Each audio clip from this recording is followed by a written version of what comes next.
Miss Lillian, thanks for joining us this evening. Happy Mother's Day. And happy Mother's Day to you, Miss Hicks. Forgot to tell Thank you you. that. Mr. Garcia, good to see you on here today, brother. Likewise, likewise. How we doing? Doing good, man. Doing good. Can everybody see my screen too? The rent to own starts soon. Yep. Nice. You know, the text just went out. We'll wait for some people to jump in here now. Oh.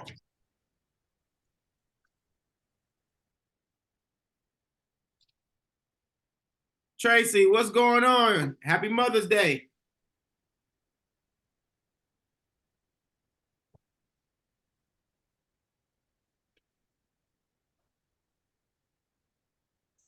While we're waiting on people to log in too, I did take some time to upload some agreements. I think one of the agreements we put on there was rent to own. I know there's various ones, but there should be one up there for people to use, if nothing more for educational purpose, I like to call it. Nice. Nice. And you put that Awesome. in the classroom? Yeah, I couldn't find them just now. I did when I was putting all of them up there, and I couldn't find them just now, but yeah. Okay, I'll double check on that for sure. Make sure I everybody. got a couple to upload after the call. I'm going to talk about them a little bit and then we'll upload them so they're available for people. Yeah, that sounds good. That sounds good. Well, what we're gonna do is we're gonna go ahead and get this party started. We talking about lending with mobile homes, aka rent to own mobile homes, lease options, however you want to put it inside the box. This is about being able to find a different type of structure to be able to get your mobile home off the ground and get it up off your pockets. So what we're gonna do is we're gonna pass the ball over to Mrs. Hicks. She's gonna be presenting for us today. And you guys, I advise you go ahead and have your notepad and go ahead and have your pen out. She's gonna be dropping some gems. And for every gem that you guys get out of this Zoom call, I want you to drop it into the community, okay? With that being said, Miss Hicks, let's roll, girl. All right. I won't really do a big intro. I have a couple years of experience in the lending space though. And all this, so rent to own, seller financing are all three different things, but to me, they all fall under the financing category. So, and there's some basics that really tie into all of them. So I'm going to go over a little bit of the basics, and then we're going to go a little more into the nitty gritty. And if anybody has questions, especially from the advanced side of things, I'm actually working on getting my MLO license. So I have, some pretty deep insight into the very dry, boring world of financing. But because it should help you out, hopefully it's not so boring. To start with, number one, and Tracy, I'm glad you're here because this is for you. You actually made me realize the importance of real property versus a chattel loan. I know here in Florida, it's pretty common to get parks that actually have the residents own the land. It's still a community. It's not private land, but you have resident owned land, as well as the home. And that's not quite real property, but it falls more under that category than a chattel loan. Chattel loan is a mobile home loan. It could be just the mobile home before it's moved. It could be the mobile home in a park where you lease the land. And that's probably the majority for everyone starting out and getting into mobile homes, especially. You're probably dealing with a home in a park where people actually lease the land. And a chattel loan is very different from a real property loan. It's actually, if you have real property, it's easier to get financing than it is chattel loan. Chattel loan lending, there's not many lenders out there. For real property, you've got, so you've got the FHA loan, and that, Tracy, that might help you out a little bit. I mentioned it to you in a message. An FHA loan, there's a lot of requirements for it. I recommend, you get on, like I said, I could read all the requirements. It would take me forever. But basically, people can get into a home and land combo with as little as a 3.5% down payment. The down payment depends on their credit score. If somebody's got a 5, they can get, now with 500 or higher, they can get an FHA loan. So that's really important to note when you get people with these low credit. I've seen so many posts on Facebook, people thinking they can't buy a home because their credit, is 530, 560. You can actually get a home and land with a 500. With the 500, you're looking at 10% down payment. If I have a 580 or higher, that's where you're looking at the 3.5% down. There are some things with an FHA loan you need to know, like you're going to have to do an appraisal.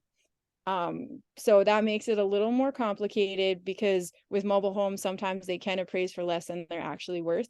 But again, it's still a really good opportunity for people looking to get that land home combo. It also needs to be their primary residence. So if you're dealing with investors, I don't recommend trying to push an FHA loan. It's not going to help them.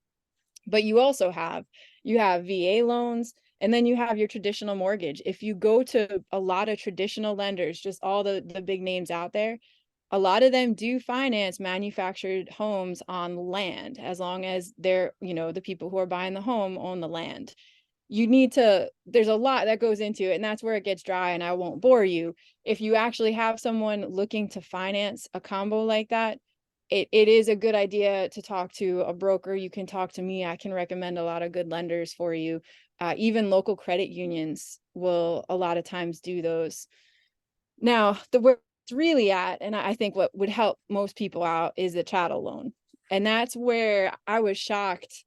I mean, when I got into sales, I didn't think there were manufactured home lenders. I thought you had to have real property. I know everyone I talk to is shocked when they hear there are people that finance homes, and a lot of times the requirements aren't what you would think.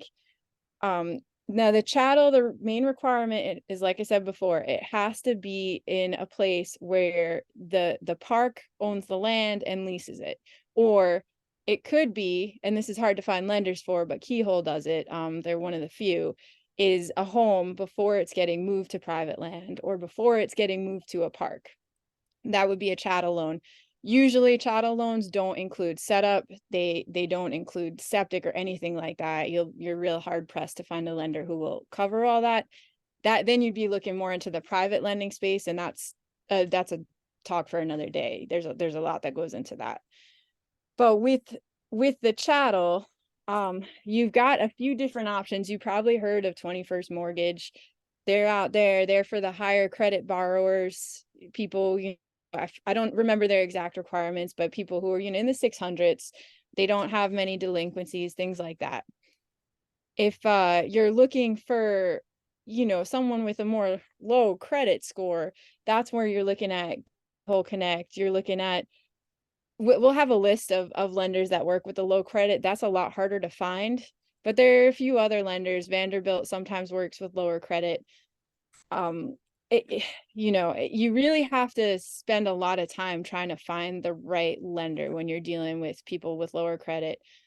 And that's I want to talk a little bit about what you should be asking these borrowers, because when you get someone that comes to you and says, I only have $10,000, I want a mobile home, a lot of times they won't ask for financing, because they'll say, I have $30,000 for a home and that's it. You can put that bug in their ear and say, well, hey, have you thought about financing? It's how I sold a few homes that were overpriced. My story getting into the industry really was having a home, $50,000. Nobody had $50,000. It was a 55 plus community. Nobody had that kind of money. Sat on the market. And I finally said, you know what, let me try to sell this on payments. And as soon as I marketed it that way, my inbox was full. So once you start offering that financing piece, that's where people don't know it exists. Wholesalers, a lot of brokers, and then especially these retail buyers and park owners too. Most of them don't even realize that it's a thing. So when you put in your listing financing available, that's a buzzword. All of my marketing, because I also have a marketing background, all of my marketing for every home I've ever sold has said, financing available. And usually, even if it's not available for seller financing, you can put in there not seller financing, but financing available, because guess what? When people search seller financing in Facebook Marketplace and Craigslist, your listing's still going to pop up. So it's a great way to market yourself, and it's not deceptive because you're clearly saying, you know, no seller financing, but we have this other option. It's all for, in my experience, these tiny little details make such a huge difference. I also want to add, though, before I get into the questions to ask prospects, you have to be very careful. So it is so hard to become an MLO, a mortgage loan originator. And the reason is because there are a million federal requirements. Same with seller financing. I know, Mark Anthony, you turned me on to all the issues with seller financing. Hearing your story was really like a big red flag for me, saying, if I'm going to do this, I got to do this right. Because if you don't comply with all the federal regulations, you really could be fined not even thousands of dollars, millions of dollars. So even when you're just working in the capacity of trying to help a borrower find a loan, you need to be so careful not to sound discriminatory, not to push a lender on someone, not to misrepresent yourself. Now, as a wholesaler or a broker, they're a little more lenient than they would be on someone with a loan origination license. But you still really need to tread very carefully. And as I'm going through the questions, I'll try to bring up some of the ones where you really need to watch what you're saying, because you don't want someone getting pissed off at you and trying to take action. It seems so far-fetched that somebody would file a lawsuit against you, but I feel like everyone would agree, when you've been in the industry after a year even, you see there are people out there who just want to cause trouble. You know, they will, if you make one mistake, they are going to hold it against you. So not to scare anyone away, because financing is an amazing thing, but just tread a little carefully, especially with the discrimination thing. You know, just don't try to push a lender on someone because they have low credit. Don't try and get someone's details, if or even something like if they've been to jail. Don't try and push for that information, because there are legal consequences for being too pushy about that or asking the wrong question. So when I'm talking to a borrower who, you know, is interested, again, whether it's seller financing, whether they're interested in rent to own or regular financing, there's a few really important questions. And the first one you can ask, and kind of, you know, you don't have to demand it, but say, oh, what's your credit score like? And again, they don't have to give it to you. If they're uncomfortable with that, that's fine. You could work with me for TC, or you could, you know, later on pursue it. You know, when they fill out an application, they're going to have their credit pulled. There are lenders, unless they're really small private individuals, they're going to pull credit. They want to see what's happened in the past. So it's a good question to start with, you know, what's your credit score like? And I usually phrase it exactly like that, because it's not asking a specific number. It's just saying, hey, you know, where about are you? And don't be surprised if people don't know it. That was one thing that kind of surprised me. I've never known exactly what it is, but I've always known ballpark. A lot of these borrowers have no clue what their credit score is. If they don't know, there's a few websites they can check it for free.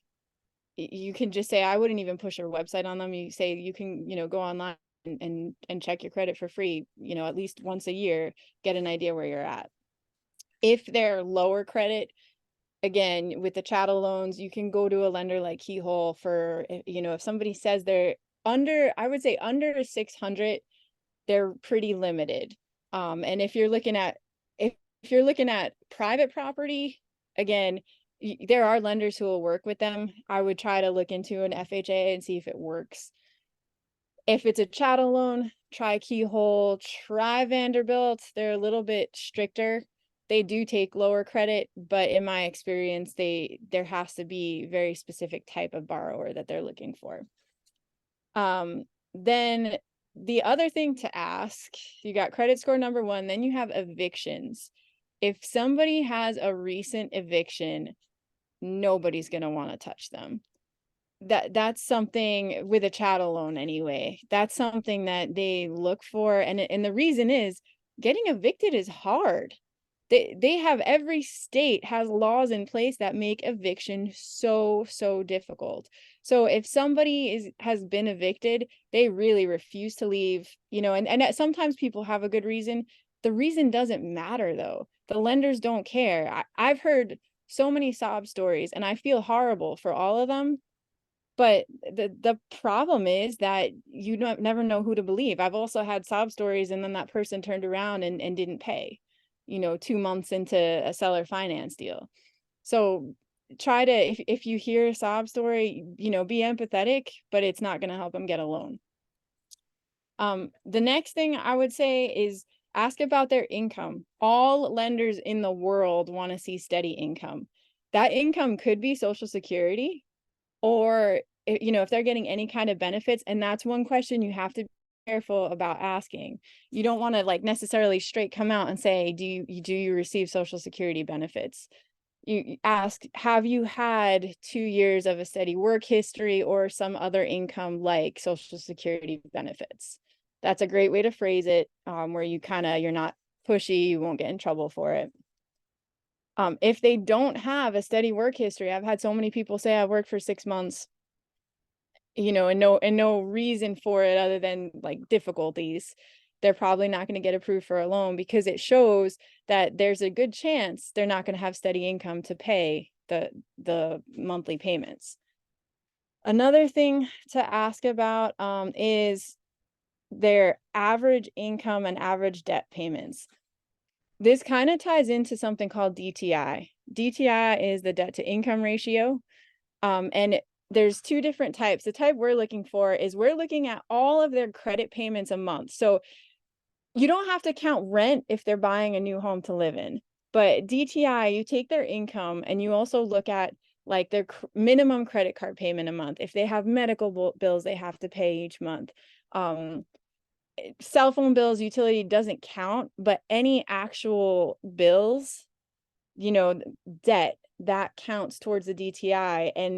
And basically it's going to make it harder for them to get a loan because lenders want to see how much money these people have at the end of every month to make a payment. And if there's not enough money, they're not going to approve someone. So a lender like Keyhole, and I bring them up a lot because I do work with.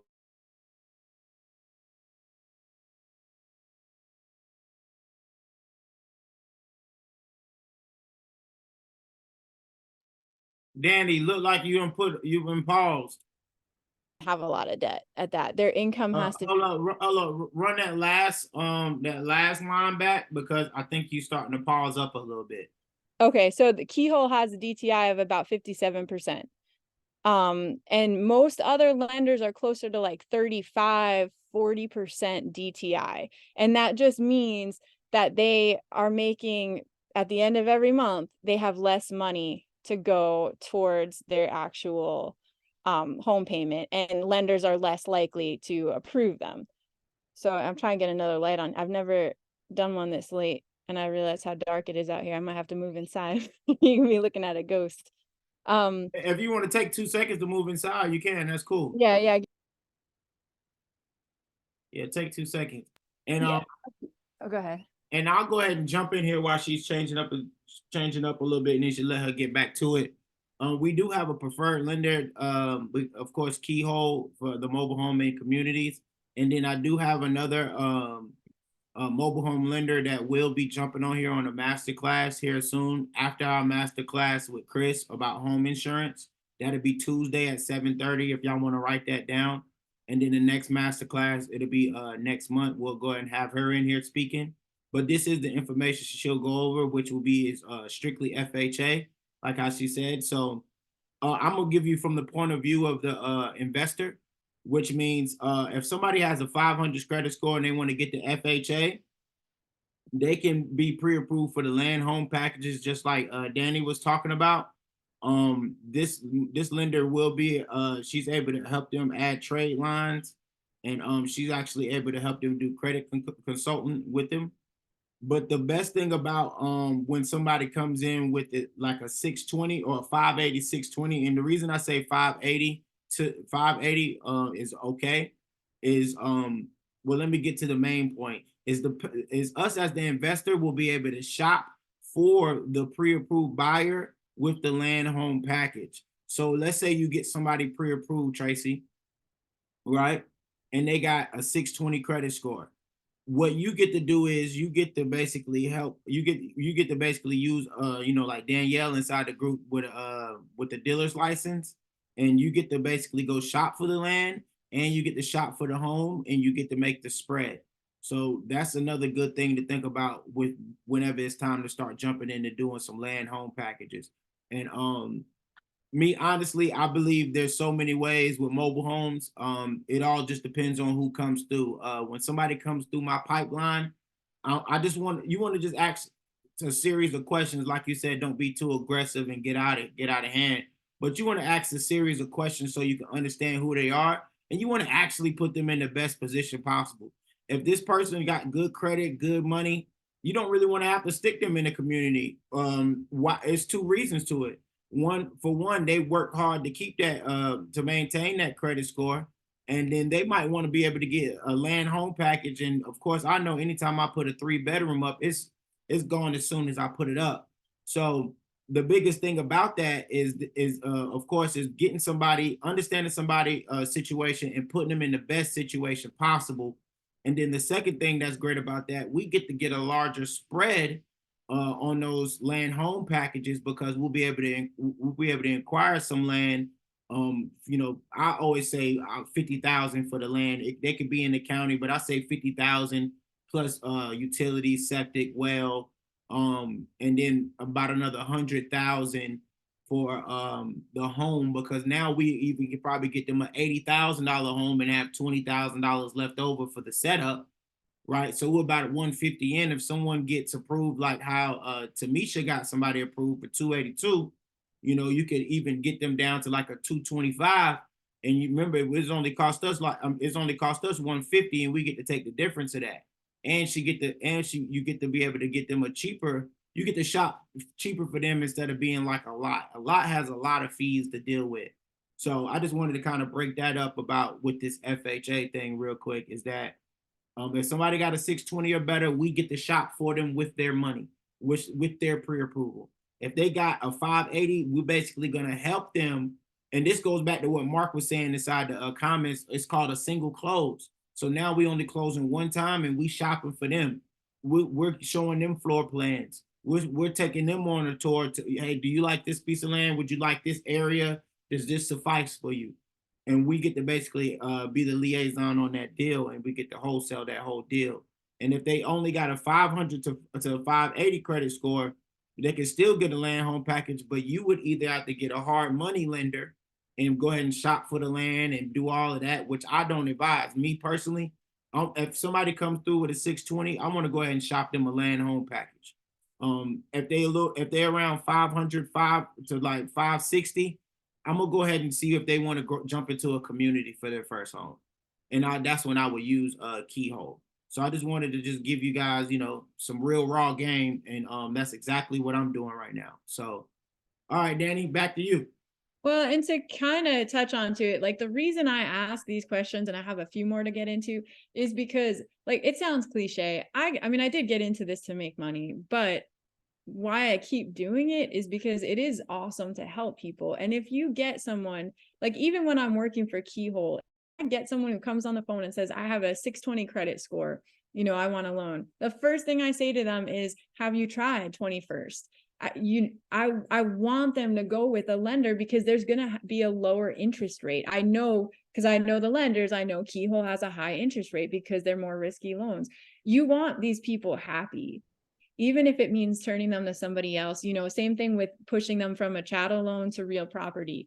You'll get more referrals. People love it when you tell them the truth, when you're honest with them. So ask these questions so you know how you can best help them, not so you can find the quickest way to necessarily close the deal or get a kickback from somebody.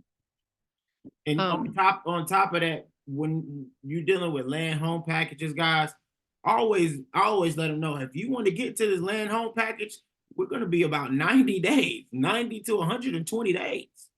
Now, if you need to get into this property ASAP, we can get you in there in about 21 days with Keyhole, and you'll be inside the property. I know you're ready to roll.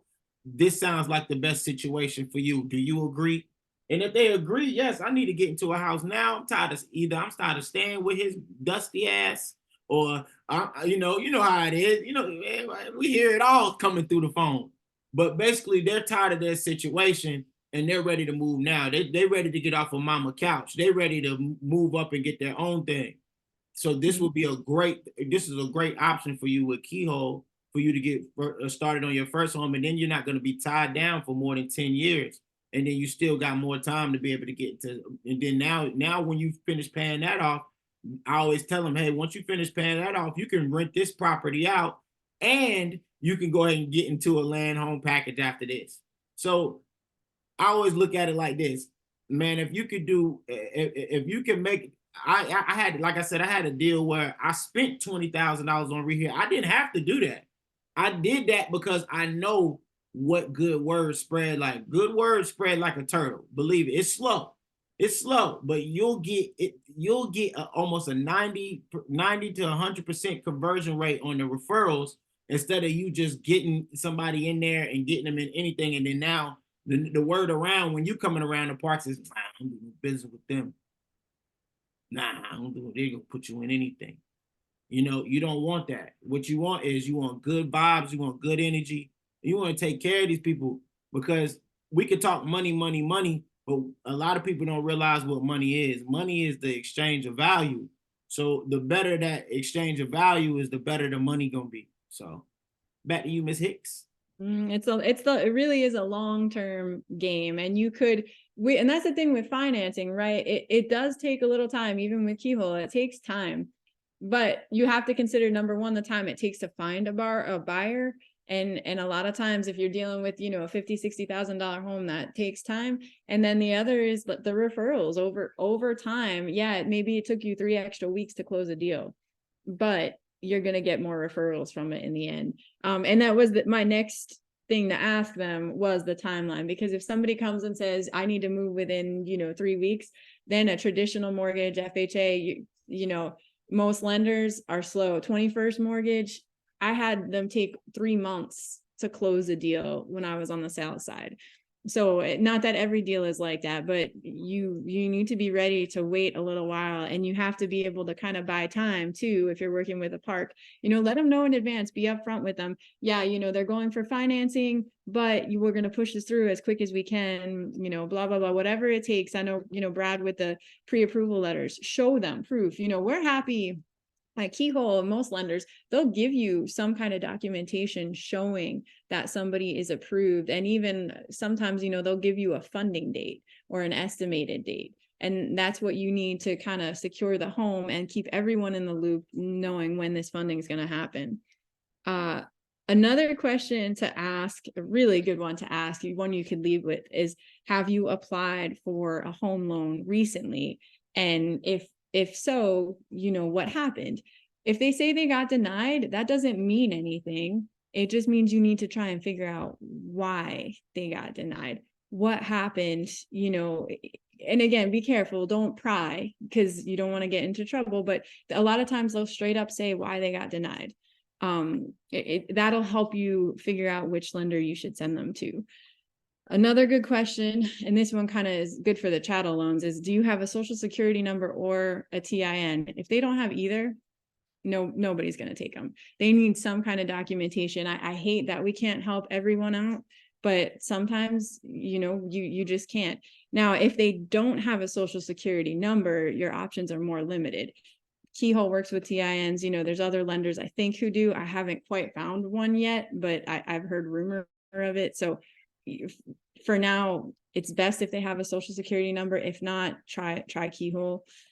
The other thing to ask is always a good question, is, do you own other properties? If they own other properties, that's a good, that shows they'll probably have a good chance of getting another loan. Somebody who's got that rental income coming in, or already is an investor, probably has their ducks lined up, and they're going to be a good candidate for financing. They also may know the process, which helps. It's good to ask if, have they ever financed a home before? Because most of the time, I mean, for me, 99% of the time, I'm dealing with people who have never done it before and they need hand holding. It's amazing, even filling out the application, you are going to have to hold their hands, walk them through it. They're going to fill out the wrong information, and you need to help them because every mistake they make is a mistake that's going to take longer for the financing to happen, or it could mean a denial. And then we'll look into it, but some companies won't even. Some companies, if somebody's denied, that is it. They're done. So make sure you help them as much as they can if they've never done this before. Another good question, rental history. If they don't have any kind of rental history, or they don't have a landlord who will provide a reference and they have low credit, there's a slim chance of them getting approved. And same with the rent to own, or seller financing. If somebody can't provide a landlord history, unless they have a really good reason for it, like maybe they were living with their mom, okay, fine. Will your mom write a letter, saying that you contributed something? And I don't personally like that, but at least it's something. They need to have somebody who's willing to vouch for them that they paid rent on time, because as I mentioned before, eviction, nobody wants to evict. It really can be a nightmare, and you have to go through a long process, and you don't get rent while you're, people can live in your home rent free for, here in Florida, it could take 3 to 4 months depending on where you are. So you want to ask these questions to avoid eviction. And then the last question really is, do they have any open credit lines? If somebody has no credit history, it's going to be a little harder. Keyhole will work with them, but they need something showing they've made their payments on time. Like even like with Keyhole, they'll take a Netflix. If they paid for Netflix for a year, that counts, show proof of that. If they can show 3 things that they've paid on time every month, it'll help. Like I said, it doesn't apply to every lender. Some lenders, if you don't have a credit history, that's it. You're out of luck. But with Keyhole, that's at least one option. And if they can't provide that, again, nobody's going to trust them. So you could take the risk and do something yourself. But I personally, I'm low risk. If the answer is no, I don't have any, I haven't never had anything, I'm going to say no, I'm sorry. You can try to find a private landlord who will help you or something, and then maybe you can work with, you as the wholesaler could work with somebody else and try and find them something. One thing you can do if you're interested in all of this and you want to learn more questions, you can look to a Form 1003. That is like the uniform residential loan application. So that's what I can upload in school, so you guys can check it out. I know Danielle is awesome because she told me she was going to have her applicants start filling that out before they came to me, and it just saves time because even though our application is a little different, it covers all of the important questions that need to be asked before somebody does financing. So you don't have to do, but even just taking a look at it might help you understand the lending process a little bit. And then kind of the last thing I really wanted to touch on was your options. If as a wholesaler or a broker, you have a few different options. One, you can just not offer financing, which, like I said, I personally love it because it opens up your pool of buyers so much more. When you do offer financing especially with those higher priced homes, it's more of a home run. Now with the financing, and that's where you kind of have options, you can DIY it. And in that case, ask all the questions I talked about, look at our lenders list, try and see who's the best fit, be very, very careful. Don't push a lender on someone. It's good to give them several options. If you got someone with low credit, yeah, you could say, okay, Keyhole's great, but you can also look into 21st. I guarantee you, if they're shopping around and they have low credit, they're probably going to end up with Keyhole. With real property, again, low credit, they're not going to have a ton of options, so they'll probably go with our preferred lender. Just tell them a couple other options so you're not pigeonholing them, and you can't be accused of anything. The other thing you can do is, yeah, you can work with us. I can kind of talk to your borrower and figure out who they fit best with, and then I can handle all of that. For our members, it's $1,000 at the end of your deal, so you don't have to pay anything up front. And basically, the difference is if you're handling the financing yourself, you are going to have to handhold them, and you're going to have to.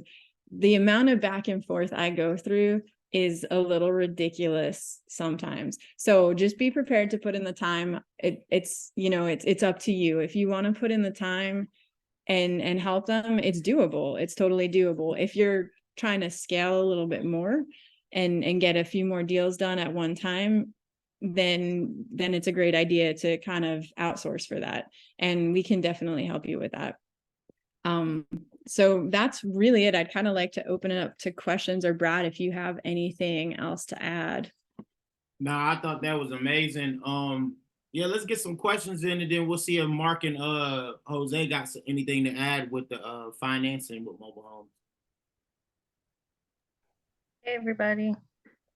There she go. Hey y'all. All right. So Danny, quick question. I have been running into sellers who have mortgages already. And the mortgage, like they're like upside down in them. I mean, according to like compare them to other homes with that year and condition and all that. So I've been lucky to find buyers, cash buyers for them. Would a loan for the buyer work in a situation where there's already a mortgage? I love this question because yes, it would. And it's a Okay. great solution, because usually with when I'm financing homes or, selling them for financing, you can get more. You can usually get like about $10,000 or so, it depends on your market. And you can use that to your advantage, because yeah, if they do owe a lot on the home, it might push you over where you're able to get them $5,000 in their pocket. The way it works is it depends on the lender. I know with Keyhole, and pretty much all lenders, I think, do the same. They will directly pay whoever the original mortgage is with. And then it'll be kind of like so like we would pay, if the mortgage which is with 21st, which we've done before, we'll pay 21st what's left. And then if you're handling the transaction, then we'll wire you the remaining funds, and you'll give whatever the seller needs, and then you'll keep the rest. Nice. It was Vanderbilt both times. Okay. And the process was pretty easy. Once I found the buyer, finding the buyer was the hard part. So Yeah. yeah. Yeah. And I try not to go too into detail with the buyer about it either, because it doesn't really affect them. I think a lot of, if you kind of tell them, hey, they owe this much money, they get nervous. But it really is the lender usually is the one who's dealing with the payoff. So it doesn't really affect the deal at all. Yeah.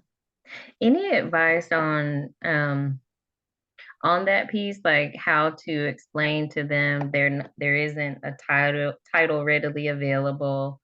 Because people do get spooked. I got most people in the beginning, they were spooked. There's no title right away. So any recommendations on how to, I guess, convey that to them to where they feel comfortable, I guess. Well, okay. I think I'm thinking about it from my experience where it was a cash sale. But if it's a lending situation, then that takes time anyway. So And you're gonna have to they're gonna have to I'll meet them at the DMV and put the title in their name. And of course I'm holding the title. You're not about to just get it in dip. But yeah. but basically we gotta put the lien from the lender on the title, and then the DMV will send it off to the lender, and the lender will hold title. And it But how do you depends. get the time? Oh, I'm sorry. Go ahead. No, well, I was just gonna say, and it depends on the lender, because not every lender, but lenders handle that differently. So some will actually, like 21st, in my experience, usually holds the title. And that's just something you would just explain to the borrower, try to get that up front. It shouldn't affect them really anyway. But it, kind of more for your question, if the lender had the title and you were doing the payoff. Again, if they're doing financing, it doesn't really affect them because it's going to transfer hands, and you can just explain that, you know, your new lender is going to hold the title. If they, sometimes you get somebody who's like really savvy, I'll show them the paperwork. Like, you can get a payoff amount from 21st, and I definitely recommend, before going into any deal that's there's already a lien on it, verify for yourself. You probably knew that already, but you can't trust people. Yeah. So verify, and you could show the buyer that, so they're comfortable with it. And once they see, especially if it's a big name lender, they're gonna trust you. And I know Brad talks a lot about building that trust up with your buyers, and it really does come down to that. They should trust you. Try to find out from the lender how the title process is going to work, so it's not a shock. You know, Yeah. they're not sitting there ready for the title. Ask, are you going to hold the title? Does the borrower get it? And then prep them ahead of time. Okay. Sounds good. Thanks. No problem. Lillian, got any questions? Yes. Hello. How are you guys doing tonight? Happy Hey. Mother's Day for everyone who it Hey, applies, hey. You too. whoever it applies to. Okay, I have a question. I'm still stuck with this three bedroom with the mobile park rent that went high. I heard you talk about land deals, and I was thinking about I was trying to scope out some land. How would a land deal, like if we move the mobile home to, try to find a piece of land and move the mobile home to? Because I'm thinking that'd probably be my best bet with with the park rent being so high. Can I get this one? Oh yeah, go ahead.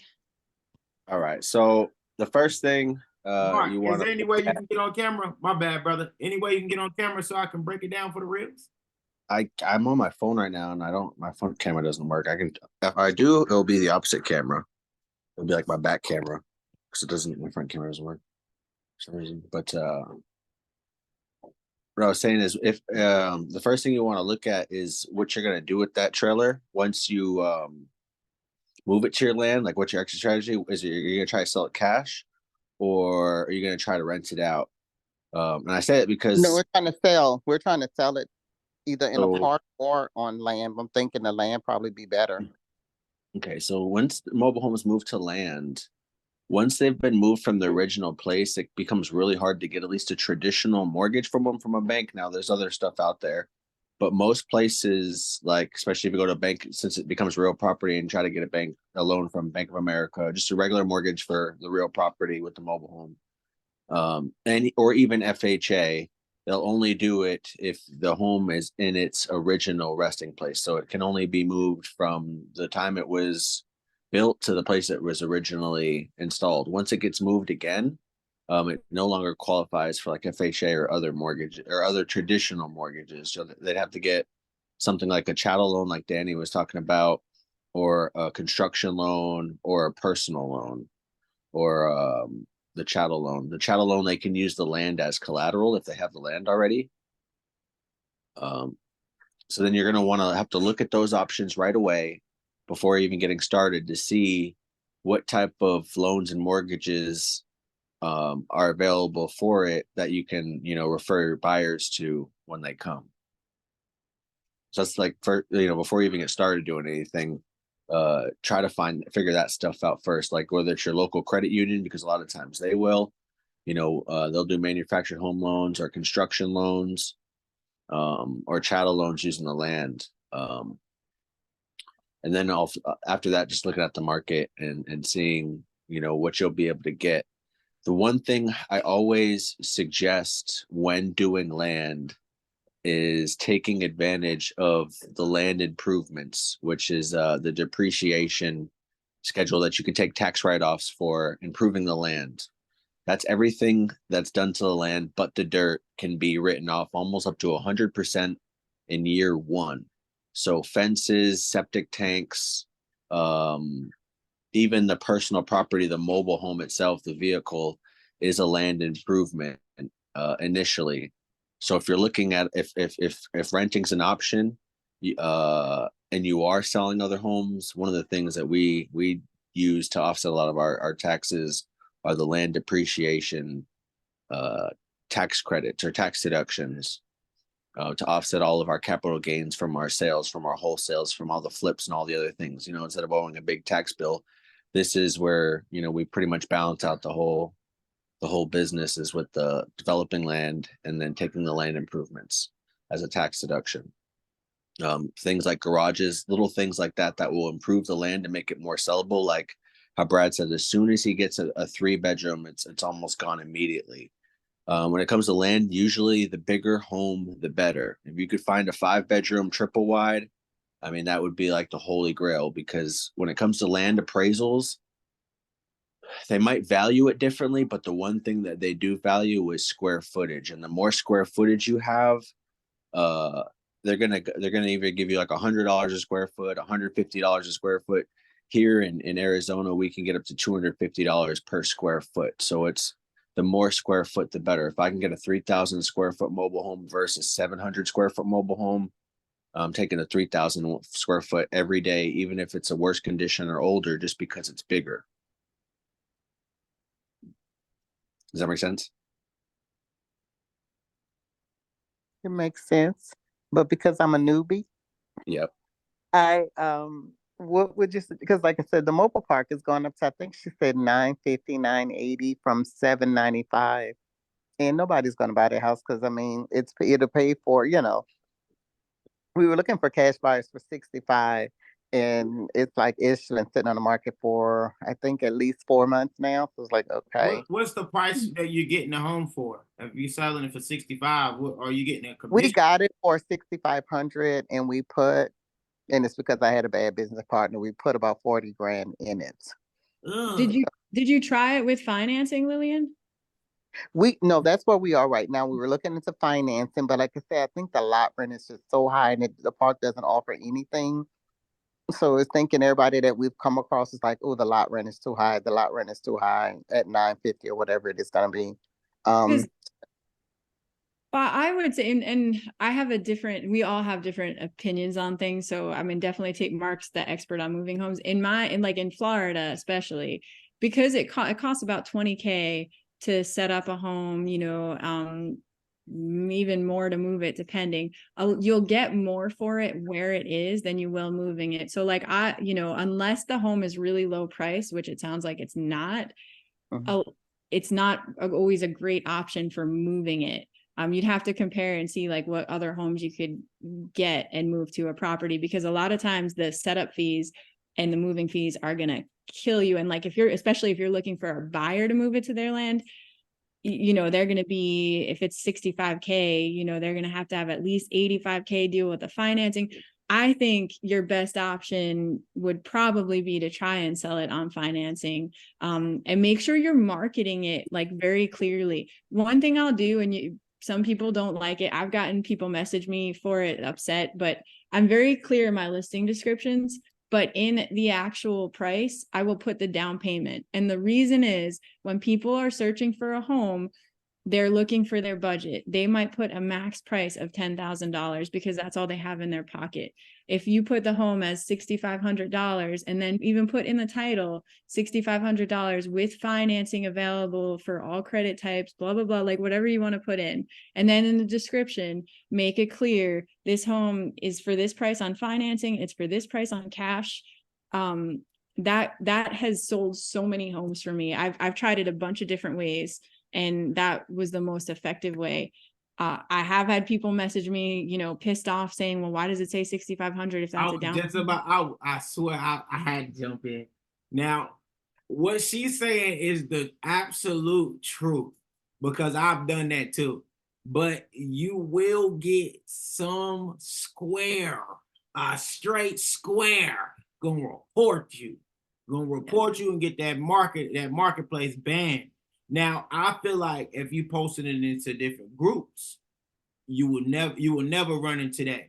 So, but see, I've never been banned for that, and that was the only way I've been cursed at. Oh yeah, I bet. I was banned for something when I didn't do that, and I get, everyone has a different experience. Yeah, and that could have been just because I had 5, 10. I think I had like 5 homes up like that, and I'm talking about. So you think they get pissed off at one? They thinking they hit the holy grail when they hit me like, yo, everything's 5,000, and it's like, nah, it's not 5. And you're like, this is just, so just I just want to put that out there. Be aware, but Yeah. she's speaking the truth. If you can let them realize it's only costing them this amount of money to get in, you golden. But I will.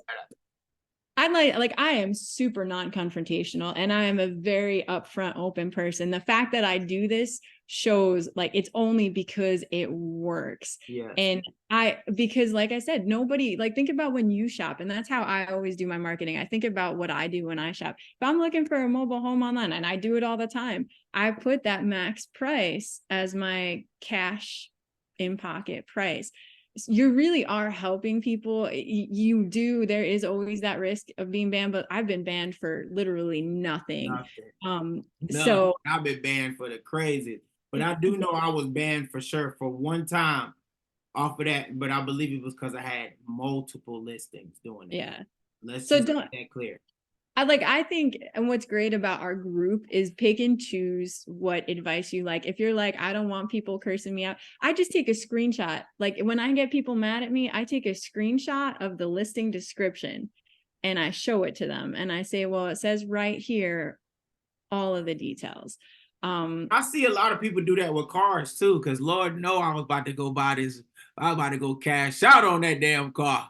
And then until I seen that he wanted 100 for it, I was like, oh yeah, you tripping. Yeah. Well, and what I don't recommend, and there are plenty of people who do it, is leaving the list in the description, like not putting it in there. That's deceitful. And that I personally, like I said, I like to be upfront. Yeah, because he didn't tell me what the price was until I wrote him about it. So exactly. Be all the way up front with everybody. But she right. You putting something up for 65,000. This is what they're doing right here. Scrolling right on past. Mm-hmm. I ain't buying that. I don't even want to think of I don't even want to look at the description. Exactly. Yeah. Now, if you think that home is worth way more than 65,000, then I would say moving it might be a decent option. But especially with a rehabbed home, I don't know, Mark can weigh in. Like, I feel like it would be really hard for somebody to get financing to actually put that on private land.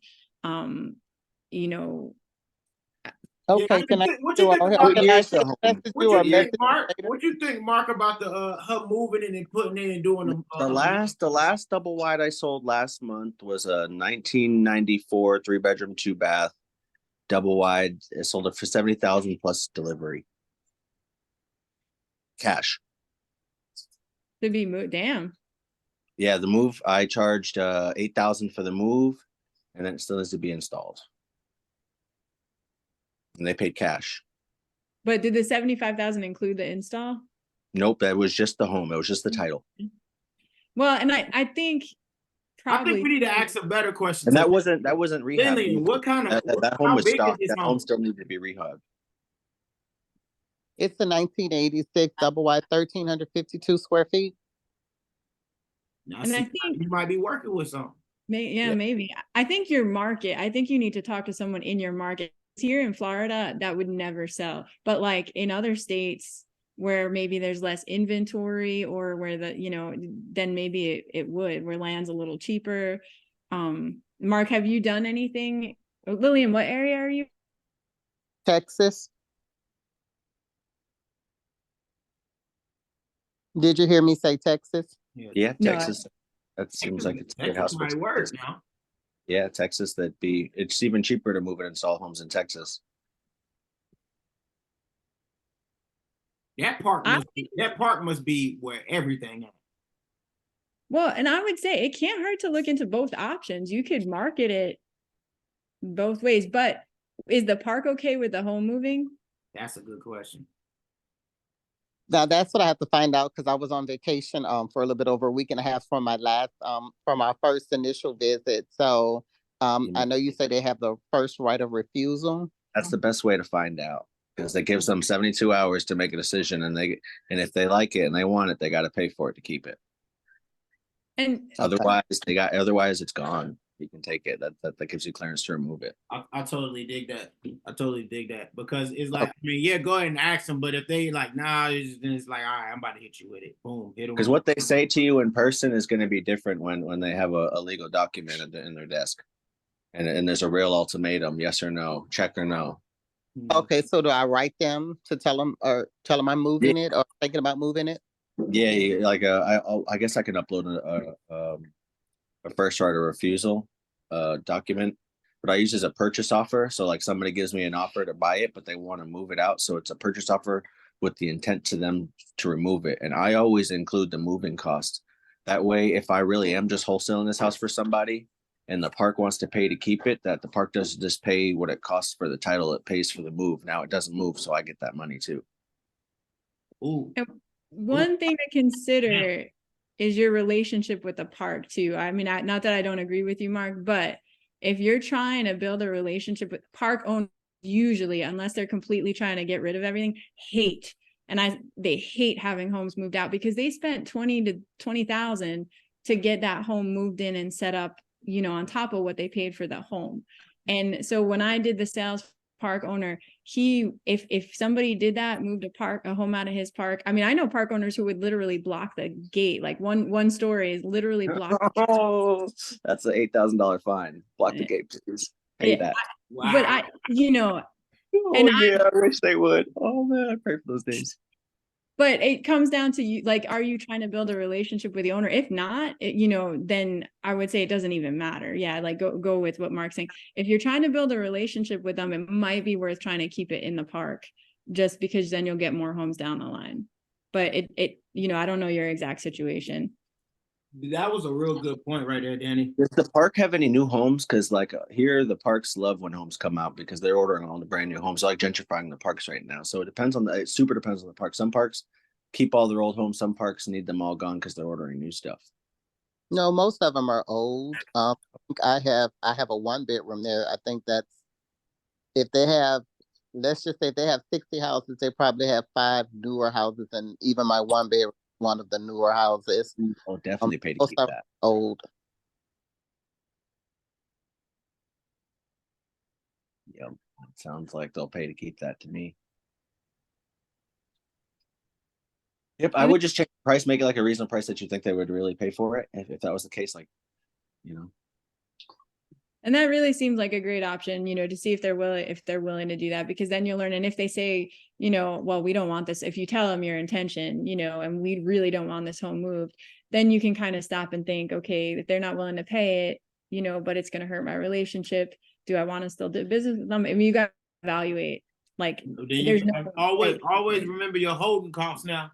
You know, yeah, that too. You might be paying a holding cost for that relationship.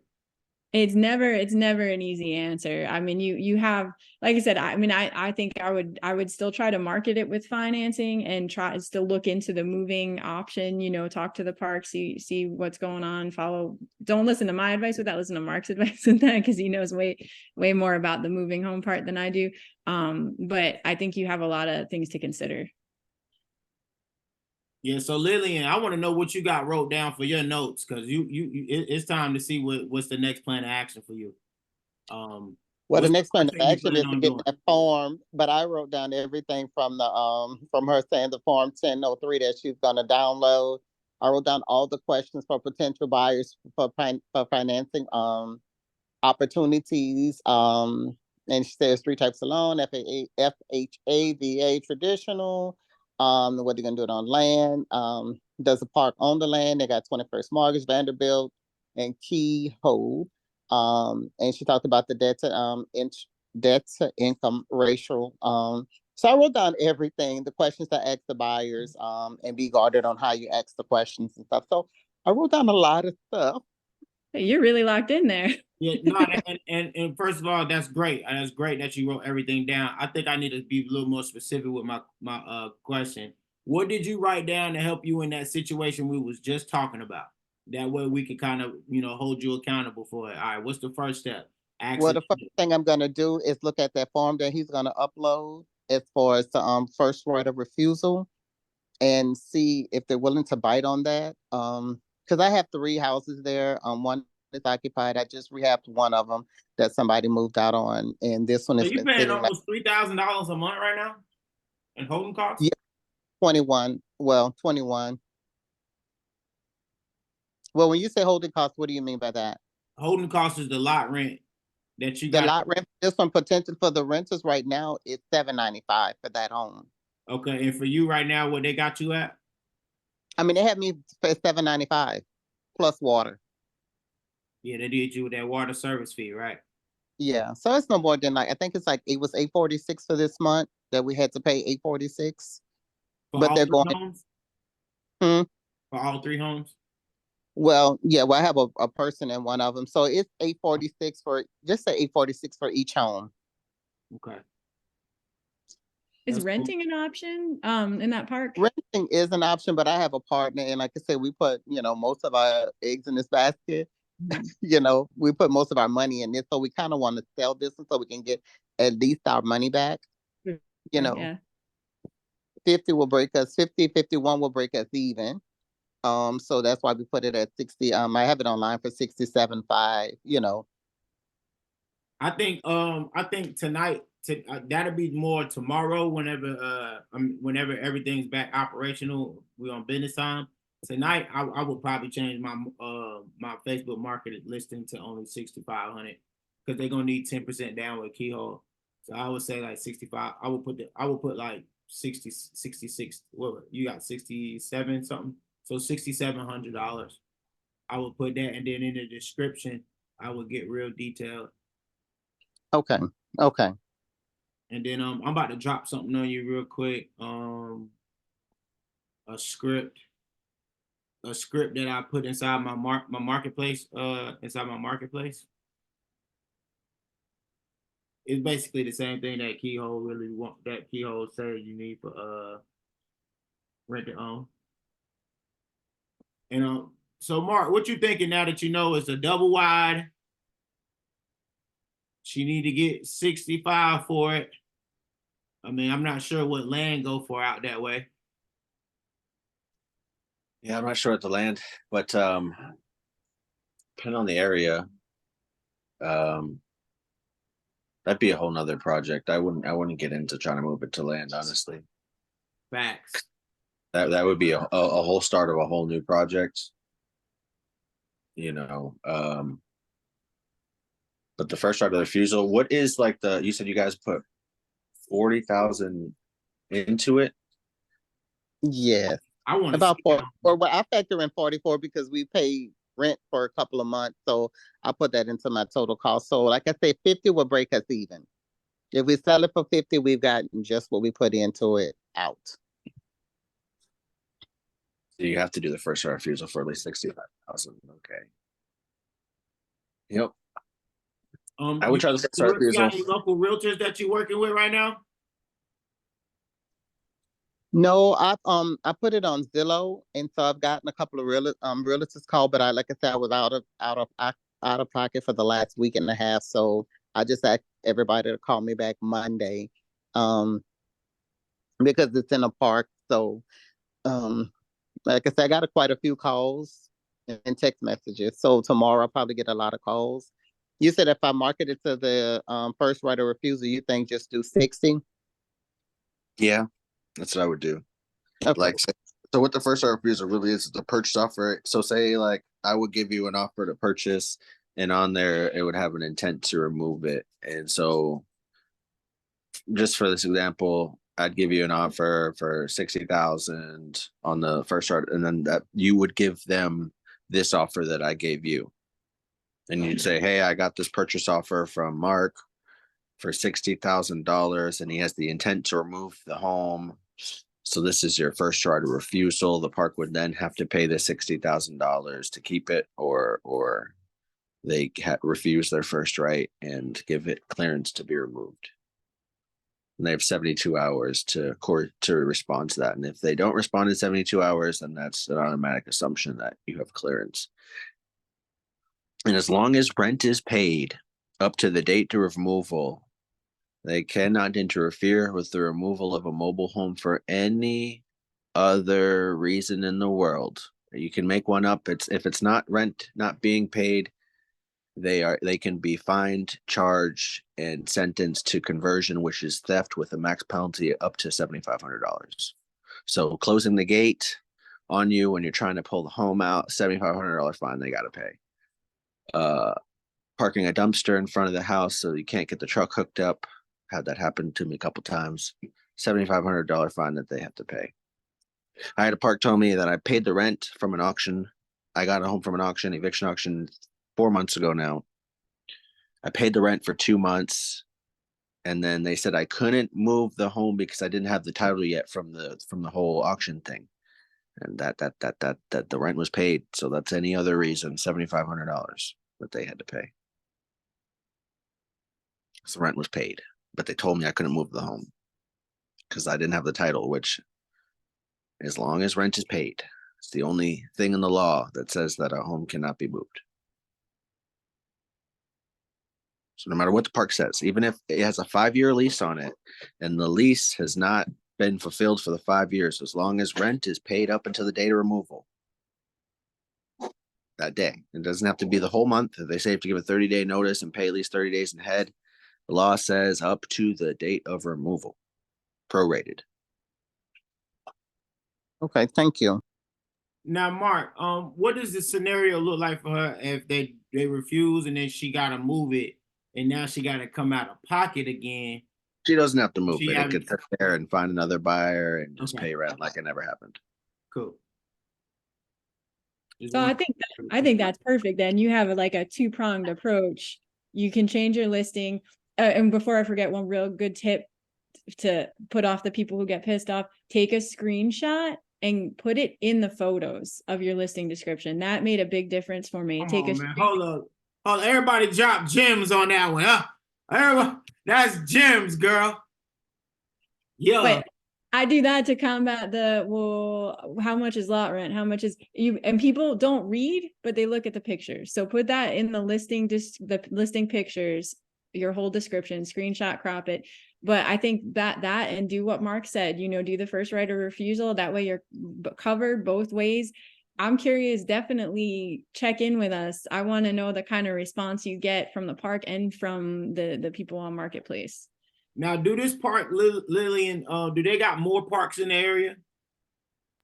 They do have another park, almost 2 blocks away. Their rent is cheaper, but they don't accept older homes, and they're full.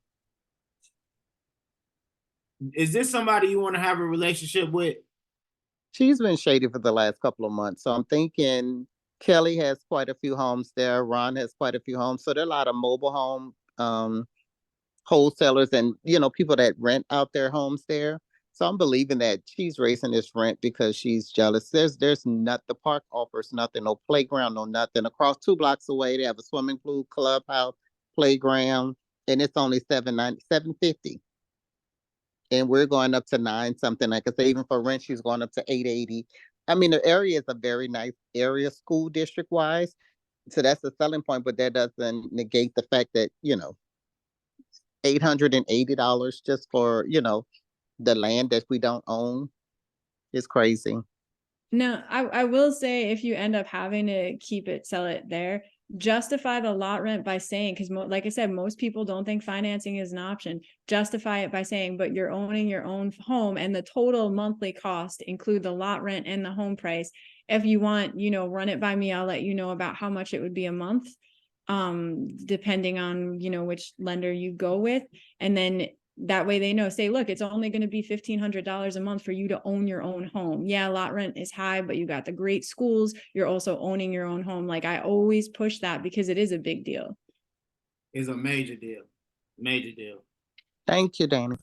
Yeah, no problem. The look on these people's faces and the expressions, that the energy that they give you for being able to help them become their first hometown, first time they ever got a house, man, I'm telling you, it's priceless. It's priceless. Like, it's priceless. You really are changing their life. Always attach the major purpose. Always attach the major purpose to it. Danny, I'm going to be meeting with a couple this week. They actually reached out to me Saturday. So they are currently in income-based housing, and they've been notified that their income has exceeded I guess the requirements to remain in that housing. So she's looking for other housing. So I think this might be an option for them. I'm going to get on a call with her this week and just kind of run through and tread lightly with the questions. And then it may be something I need to talk to you about this week. For sure. Yeah. Just tip me up when you have any questions. It does sound like the perfect kind of person, because it's still low, low income, but they say exceeds it is ridiculous sometimes, and this is might be the only option for them. Quick question too, guys.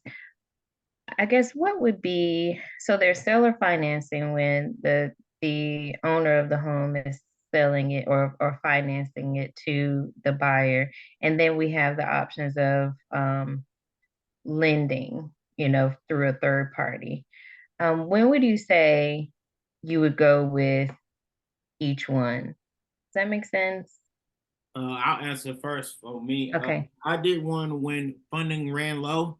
When funding runs low with these, because all banks have a fund basically. They have a certain amount of money put away for them to make a certain amount of return. Once that season roll over, then that's when I'll roll into seller finance. But once that Okay. season kick back in, I'll even convert those seller finance folks to the third party. To the third party. How do you know when that time frame is for the lenders? Oh, by being a major investor, by doing what you're doing now, by being a part of it, by talking to Danny, knowing when funds is low, when knowing, like even with 21st, they'll let you know, like, hey, we're not lending right now, Okay. we're not doing it, we're not doing anymore for right now. I mean, it goes like that even with big banks, for people who do construction loans, doing new construction. The banks run out of money sometimes, and they gotta reload. So sometimes in reload season, you gotta still be able to make something shake. So you'll at least get you a nice deposit down, and then like you said, you can do the lease option, or which is seller financing. That's my take on it. Well, and I agree 100%. The one thing I'll say, the seller financing is nice if you want a paycheck every month. If you're newer and you do a flip, you tie up all your money by seller financing. So I think it's great at some point in your journey to seller finance because you got to check. It's a little work, because you're dealing with collecting that check. It can be a really good option if you just want a paycheck every month. But when you're starting out, especially, you want that capital. For me, was what was important. And that's where I was like, okay, if I can get $65,000 right up front, I want it, because I'm going to invest that into another home. Yep. Yeah, Thank you. and I'll give you an example. I got a mobile home that I seller finance for $70,000, put a 15% interest amortization schedule on it. Just off that mobile home, at the end of them paying for 15 years, I'm gonna make $144,000. But remember, that's how the bank play. It's like, yo, 15 years, but I'm like, yo, that's $144,000. Like, you know what I'm saying? Yeah, it's gonna be 15 years, but at the end of the day, it's like, this is how the bank make money. They play the long game. So whenever you're using lending, you're playing the short game. Whenever you getting cash, you're playing the immediate game. And then whenever you doing the seller finance and the lease option, you playing the long game like them. And the big boys know what they're doing. That's why they put us on 30-year mortgages, because they know they're gonna get that $1,200 a month, and they'll lend out as much as they can and try to get 1,000 people to be paying $1,200 to $1,700, $2,000 a month. And then they know for the next 30 years, that's coming in every month. And they gonna pay every month. For sure. That's that every month. And then plus the good thing about the lease option is that you're not in control of the liability. You see what I'm saying? Something go wrong. This is your house. Right. Yeah. This is your house. You fixing it. You see what I'm saying? So there is some good things in it. And then like I said, sometimes you want to get your bread back so you can get whole, especially if you go in with a partner. Sometimes I think we all done a deal one time with a partner and we're like, I should have never done nothing with them, Yes. But getting good at using other people's money is the top tier level of thinking and mastermind. Whether it's a bank, whether it's a partner, whether it's private money, whether it's going in half and now you only use half of other people's money, but the best money ever spent is other people's money. Got it. Thanks. Mark, you want to jump in on when is the best time to sell or finance or use a lender? Yeah, I'd say seller finance best time is also when you're comfortable enough to. From a few different ways. Comfortable enough to where one, you may not be in any way, shape, form relying on those payments. It could just be like another one that's a cherry on top. And that may be just because of the way that you got the deal. They always say in real estate, you make money, or in any type of in wholesaling type of business, you make money when you buy. And you know, if it's one of those homes where you get crazy deal, $500, $1,500, $3,500, put a couple dollars into it, and you're able to get like a down payment that will get you back most of your initial investment, and from anything else on after that's kind of just cherry on the top. You know, those are kind of the best situations where it's worth taking that try for the first one on. Like those are the type of ones that I would say is a good candidate for one to try on for for a first try. In terms of like simplicity, like on what level type of deal should you try one on? You know, what do those ones look like? You know, one that may be like 75,000. You might want to give that one to a lender and let that lender cash you out and get that check real quick. Facts. Things, you know, but it really just comes down to where you're at, and when you feel comfortable enough where you can take that step where it's not a leap, I would just say take a step. There's no rush. There's no time limit on this game. You got till however long you want to do this. So I wouldn't say don't rush anything either. You know, take your time, one step at a time, and you know, just plan every step and be diligent with it. There, you know, you don't have to rush. You know what I mean? Yeah, and I want to segue before we get off here on that is guys, one deal at a time. One deal at a time. Because if you can put that laser focus in, you can knock it out. I know we always be like, well, I got it down pat. I got it down pat. Let me do 5, 10 of them at a time. You do 3, 4, 5 at a time when you got a team and it's broken down into departments. Now you're not answering the tour calls. Now you're not answering, you're not even the closer no more. You're just the overseer. And then now I'm the person that buys the property and make sure it get fixed while they fill the property up. And then after you get to that point, then you got an acquisition person who does that. They find you the properties, they buy the properties for you, and you play basically the watcher. Like, okay, no, that ain't right. Yes, that's right. Yes, yeah, go ahead, run them over to him, send it to her. Yes. And of course, I'm talking all the way top level, but if we getting started, I know you got 3 of them. Like I said, the worst thing to do is just get stuck with all that holding cost, man. A lot of people don't want to take in consideration the holding cost. We always looking at the big dipper, and it's like, man, there's some holding costs. See, you got to think about it. 3 to 6 months, you might sit on that bad boy till you get that right person to come through. And I'm talking about, because when the right person come, you know, they finishing the application same day. They sending the documents in next day, same day. They calling you. What's the update? What's the update? How we looking on it? You know how they move. You don't catch yourself playing super follow-up like, hey, did you send the W-2s in yet to them yet? Oh, I'll get to it this Friday. I got you. I just been working a lot. No. They can have 20 jobs and they'll get their cousin to find their W-2s for them while they at work. You know? So just always think about that. And just if you put your laser focus on one deal, man, it just makes this game way more funner. It makes it more funner when you could just do one deal and then you like, all right, if I am going to do 2 deals, okay, I'll do a land deal because I'm practicing with that. I'm learning this operation now, and then I'm doing the thing I've been doing that I'm carbon copying. You see what I'm saying? Okay, now I got 2 deals going on. Come on, y'all, we're making $20,000, $30,000 on these joints. Like, you're gonna be all right. We ain't got to make a milli just yet, but until you're able to add that team, because the more money you make, the more you want to buy your time back. I hope y'all don't want to be walking through these mobile homes and doing this your whole life. we want to step it up. You want to get to the point where you got, like I said, somebody answering the phone, somebody managing your CRM for you, somebody taking in those new sellers and they vetting them. How's the roof looking? Yeah, I'll see if I can get you an offer on that. Yeah, we got to get to that point.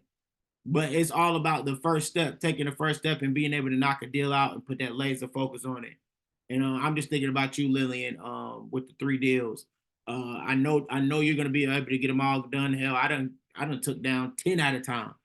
But I'm telling you, it'd be the most stressful night sometimes. It can get stressful because you trying to, man, I done got to the point I done forgot the lockbox codes for all these damn things. You know what I mean? So until I start, okay, what am I doing with the money? I gotta take some of the money and buy some help. I gotta buy some of my time back to be able to free up my thinking so I can know so I can actually look at the tool belt and be like, which one I'm gonna use, the 9mm, the AK-47, the bazooka, the rocket launcher, which one I'm gonna use. That's all we giving you guys, the different tools to be able to pick from. That's gonna be the best for you, for whatever situation. That's why we even talking land deals and in the community. Because like we said, it's all about what's gonna be the best for that person who purchased it from you. So you can be able to get that snowball effect of now you don't even gotta do no advertising. They call you. The cousins and brothers already recommended you. You know why? Because they know you got a full team and you took care of my auntie and my cousin. You know, so that's what we want to get it from. I just wanted to put that into y'all, man. We're not trying to be solopreneurs forever. You know, always be thinking about what's your next best hire. I mean, before I got my second best hire, it was on my wall every day. Next best hire, somebody to answer these damn phone calls. And that's just because I'm having so many listings. I might have 10, 15 listings at a time, y'all. And that just came from doing one good deal focused and taking care of somebody, you know? Now I took care of the park owner and I took care of the tenants. Both of them snowballed to the point where hey, I got 4 more for you. Hey, do you got 4 more? I got 4 more for you. And it just goes like that, back and forth. And then you get to a point where you have to systemize the business. So I just wanted to wrap it up with that. I love that, Mark. Just take your time, man. It's a marathon, not a race. All right. Before we wrap it up, any more questions? No, but I want to thank you all. Man, we appreciate you. We appreciate you more than you know. Definitely. Yeah, I'm and- excited to hear Do back. y'all from know you. how sharp y'all keep us? Y'all keep us super sharp. Y'all keep us on our toes, super sharp. Because everything that I'm telling y'all, everything we telling y'all, we doing it. We out here doing this. We not doing a million other things and then just trying to serve y'all this knowledge. It's like, nah, we do this for real. When we get off the phone with y'all, we got deals to land too. You know? And it's good to be able to have a community and culture like this, you know. It's intimate, you know. I can only imagine how it's gonna be when we have the goal for this group is over 3,000 members in a year, which we know we will be able to hit. But right now, while it's very, very intimate, I love it. Yeah, I do too. And I wanted to say that, this whole like tonight, it sounded like work smarter, not harder. Work smarter. And yeah, because like I'm in the streets, like going at it every That's day, what it all take, day. though. I'll be a know? lie to tell you if that's not what it take. And you know Yeah. what? You're gonna respect it even more when you pass the job off to somebody because you know what you just passed off to them. But Mhm. you gotta know what you gotta do to be able to get it to the next level. You want to turn this into a business, not a side Yes. hustle. That was the Right. big thing I had to realize, like, yo, is this a hustle or is this a business? I'm like, yo, this is a real live The business. whole business. It's a real live business that a lot of people ain't even touching. Hold up. I gotta get better. And then like you already, and I want to congratulate you in front of everybody. She took the steps to go ahead and get the CRM so she can start systemizing this stuff. And that was the best first step I took, was starting to use what I was using for other clients that was making their life way easier. For myself, I was like, yo, I need to do this. Why? I gotta use this for the mobile homes. I'm tripping on it. You playing a video game now. Now you, like I said, once you get the calls down, you get the system down, then you pass that on to your virtual assistant. And me, I mean, I probably ran through 4 virtual assistants before I found the one I found now. I had to Mhm. find an actual human, like, you feel me, an actual person who understands tonality, somebody who understands how to make people Mhm. laugh, somebody who knows how to get serious with people, somebody who knows how to have sympathy for these people who and it's actually crazy. She does a great job at listening to them stories. Cause I listened to some of my calls, and I was back in the day when I was just showing through some of my calls to her. I'm like, damn, I done got so numb. I don't even give a fuck. And that you don't want to get it to that. You want to have it where you like where somebody cares, and then they come and ask you like, yo, what can we do for her? Yeah. Now I'm looking at it like, I already know what we gonna do for her. I can be in that position. I already know what I'm gonna do for her. But just always think about it. When you make a good 20,000 or 10,000 ball, 10 ball, 20 ball, 30 ball, man, put 3,000 up, 5,000 up to test people, to try to onboard your next best person, to take the workload off of you, so you can be able to do these extra moves. You know what I'm saying? Yep. Sounds good. Thanks, y'all. Sure. With I that, one more thing when we're talking about forward thinking, because that made me think of something that's really, really important that I never hear anybody speak of anywhere. Not here like mobile home stuff, but I mean just in general when it comes to people starting a business, owning a business, being an entrepreneur, is your bookkeeping and having separate bank accounts and being extremely organized. Because it's going to make the future, when you do have taxes, when you do finally start making money, when money does start coming in, I mean, a whole lot easier. My mom owns a cleaning company in like Ohio, and that's one of the things that she didn't do good in, and it's just been a headache for the past few years trying to get that resolved.